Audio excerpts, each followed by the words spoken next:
మన ఆరోగ్య శైలి, మన జీవన విధానము, మనం నివసించే వాతావరణము మరియు మన ఆలోచన విధానాలు ఎన్నో మార్పులకు గురైనాయి.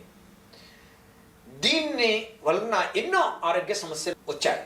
దాన్ని చెక్ పెట్టడానికి డాక్టర్ ఆన్సెల్కీ అనే ఆయన మెడిటరేనియన్ డైట్ అని చెప్పారు. ఇది హార్వర్డ్ యూనివర్సిటీ, మయో క్లినిక్, WHO సంస్థలు దీన్ని ఎన్నో ప్రమోట్ చేశాయి.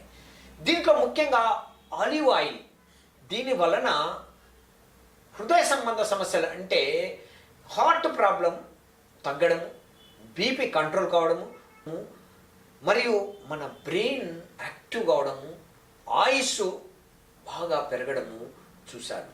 ఈ డాక్టర్ ఆన్సెల్కీ అనే ఆయన పూర్తిగా ఈ డైట్ మీద నుండి ఆయన 100 సంవత్సరాల పైన జీవించాడు. ఇక నెక్స్ట్ భవిష్యత్తులో ఈ డైట్కు ఎంతో ప్రాముఖ్యత వస్తూ ఉంది. అందుకే మీరు ఈ నా వీడియోను ఈ యూట్యూబ్లో పెద్ద వీడియోలో చూడండి మరియు ఈ డైట్ ప్లాన్ మీరు ఫాలో అవ్వండి.